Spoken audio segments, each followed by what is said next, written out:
நாமத்திற்கு மகிமை உண்டாகட்டும். நேற்று நாம் தியானித்த வண்ணமாக சிலுவை பற்றின உபதேசம் கெட்டுப்போர்களுக்கு பைத்தியமும், அதை விசுவாசிகளுக்கு அது தேவனுடைய பலனாயிருப்பதாக நாம் பார்த்தோம்.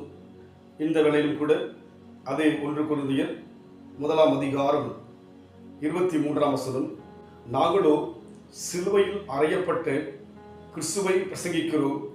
அவர் யூதருக்கு இடரலாயும் கிரேக்கருக்கு பைத்தியமாயும் இருக்கிறார் என்று சொல்லி பார்க்கிறோம். பவுல் வாழ்க்கையிலே பலனை கொடுப்பது மாத்திரமல்ல, அதை பிரசங்கித்துக் கொண்டே இருக்கிறார். இந்த குறிப்பிட்ட காலங்கள் மாத்திரம் சிலுவை தியானம் அல்ல, அவர் வாழ்க்கையில் ஒவ்வொரு நாளும் அந்த அனுபவத்தில் செல்கிறபடினாலே யூதருக்கு அது இடரலாயும் கிரேக்கருக்கு அது பைத்தியமாயும் இருக்கிறது. யூதர்கள் தேவனுடைய சொந்த ஜனங்கள், அவர்கள் வாழ்க்கையிலே இயேசு கிறிஸ்து இடரலாக இருப்பதாக பவுல் சொல்கிறார். கிரேக்கர்கள் பைத்தியமாய் இருப்பதாக பவுல் சொல்கிறார். இன்றைக்கு நம் வாழ்க்கையிலே இந்த உபதேசத்தை நாம் நமக்குள் ஏற்றுக்கொள்வது மாத்திரமல்ல, இந்த உபதேசத்தை நாம் அனைவருக்கு சொல்கின்ற போது நாளுக்கு நாள் நம் வாழ்க்கையில் பலமடைவதாக மற்றவர்களையும் கிறிஸ்துவுக்குள்ளாக பலப்படுத்த முடியும். அதனால் ஒரு குறிப்பிட்ட காலம் அல்ல இந்த சுவிசேஷம். நம் வாழ்க்கையிலே சிலுவை மூலமாக தான் இயேசுவின் மரணம், இந்த மரணத்தின் மூலமாக தான் இயேசுவின் உயிர்த்தெழுதல் மூலமாக தான் இயேசு பரலோகத்தில் எடுத்துக்கொள்ளப்பட்டார். மறுபடியும் வருகிறவராய் இருக்கிறபடினாலே இந்த சிலுவையின் உபதேசம் என்பது உலகத்தில் உள்ள எல்லா மக்களுக்கும் பலத்தை கொடுக்கிறதா இருக்கிறது. அந்த பலத்தை நாம் பெற்றிருக்கிறபடினாலே இந்த உபதேசத்தை ஒரு குறிப்பிட்ட காலம், ஒரு குறிப்பிட்ட மாதத்தில் சொல்லாதபடிக்கு எப்போதும் சிலுவை குறித்து நாம் சொல்லுவோம். சிலுவையில் தேவன் வெற்றி சிறந்தார். அதனால் நம் வாழ்க்கையிலே நம் வாழ்கிற காலமெல்லாம் தேவனை குறித்து மென்மை பாராட்ட, தேவனை குறித்து உயர்த்த, தேவனை குறித்து மையப்படுத்த, தேவனுடைய சிலுவை குறித்து நாம் அதிகமாக சொல்லுகின்ற போது அதன் மூலமாக உலகத்தில் இருக்கிற எல்லா மக்கள் வாழ்க்கையிலும் மீட்பு உண்டு.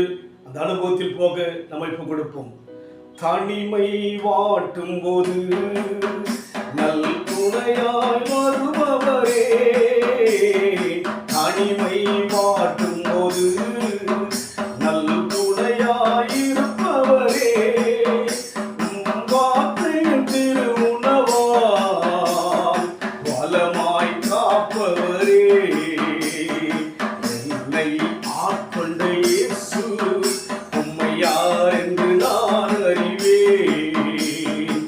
உண்மை உள்ளவரே, என்றும் நன்மைகள் செய்பவரே, என்றும் நன்மைகள் செய்பவரே, என்னை ஆட்கொண்ட இயேசு உம்மை யார் என்று நான் அறிவேன்.